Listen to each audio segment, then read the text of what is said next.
প্রথম দিন আমার 1500 গ্রাফটিং হয়েছিল, আজ 1500 গ্রাফটিং হয়েছে, টোটাল 3000 গ্রাফটিং হলো। তারপরে এই গ্রাফটিং হওয়ার পরেই আমি এখন বাড়ি চলে যাব।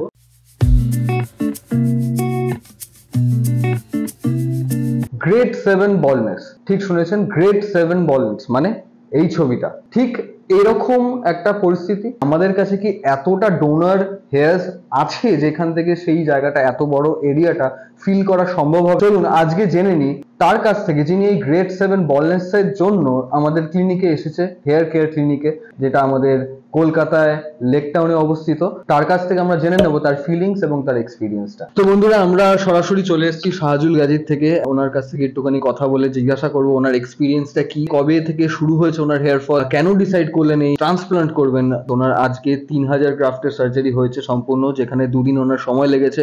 ডে 1-এ ওনার 1500 গ্রাফট হয়েছে অ্যান্ড ডে 2-তে বাকি 1500 গ্রাফট হয়েছে। সার্জারি করতে একা এসে উনি আবার একাই আজকে আফটার সার্জারি উনি বাড়ি ফিরে যাচ্ছে, একদম নর্মাল রয়েছে, ওনার কোনো পেন বা কোনো ডিস্টারবেন্স বলে কত মনে হচ্ছে না।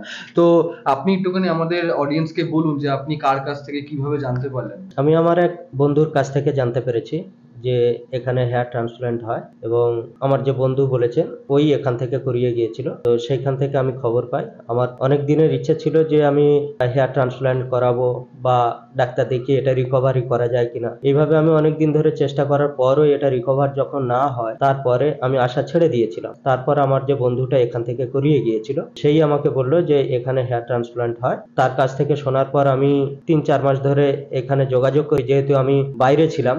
ওভার দ্য টেলিফোনে আমি যোগাযোগ করি। যোগাযোগ করার পর তো আমি এখানে আসি, এনাদের সঙ্গে দেখা করি, অনেক আলোচনা হলো। তো ওনারা বললেন কোনো ব্যাপার না, হয়ে যাবে। এখানে আমার প্রথমে ভয়ও লেগেছিল যে আমি একা এখানে এসে করতে পারবো কিনা, আমার সাথে কাউকে আনতে হবে কিনা। তো এনারা বললেন দেখুন, কাউকে আনার দরকার পড়বে না, যদি আপনি নিয়ে আসতে চাইবেন নিয়ে আসতে পারেন, কিন্তু আনার কোনো দরকার নেই, সেই রকম কোনো সমস্যা হবে না। তাও আমার মনের মধ্যে একটু ভয় লেগেছিল। আসার পর সত্যিই ওনারা যা বলেছেন সেটাই ঠিকই, যে কোনো সমস্যা হয়নি, কোনো পেন নেই, কোনো কিছুই নেই বা কোনো সমস্যাও হচ্ছে না। একা আমি এখানে আজ দ্বিতীয় দিন হলো। প্রথম দিন আমার 1500 গ্রাফটিং হয়েছিল, আজ 1500 গ্রাফটিং হয়েছে, টোটাল 3000 গ্রাফটিং হলো। তারপরে এই গ্রাফটিং হওয়ার পরেই আমি এখন বাড়ি চলে যাব। জয়নগরে আমার বাড়ি। আমি এখন আমার যা পরিস্থিতি আমি যা দেখছি, কোনো ব্যাপার নয় আমার বাড়ি যাওয়াটা। তো আপনারাও যদি চান, আপনারাও যদি ভয় পেয়ে থাকেন, ভয়ের কোনো কারণ নেই। আপনারা একাই এসে করে যেতে পারেন। এখান থেকে করে গেলে আপনাদের অনেক কম খরচায় আপনাদেরও হয়ে যাবে। তো সরাসরি ওনার কাছ থেকে শুনলেন ওনার এক্সপিরিয়েন্স, ওনার জার্নি, উনি কোথা দিয়ে শুরু করেছিলেন, ওনার 10-15 বছর ধরে এই হেয়ার ফলের সমস্যাটা, যেটা উনি ফাইনালি এই ট্রান্সপ্লান্টটা উনি করে নিলেন।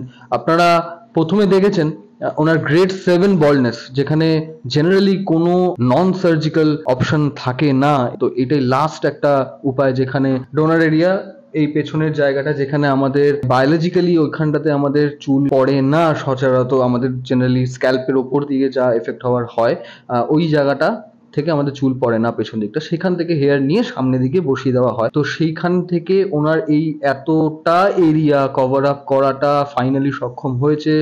আশা করছি এই ভিডিওটার মাধ্যমে কিছু কনফিডেন্স আপনারা পেলেন। হোপফুলি আপনাদের যদি আরো কোনো কোয়ারিজ থাকে আপনারা যোগাযোগ করবেন, আমাদের নাম্বার ডেসক্রিপশনে দেওয়া রয়েছে। আপনারা যদি কমেন্ট করেন আমরাও কমেন্টে রিপ্লাই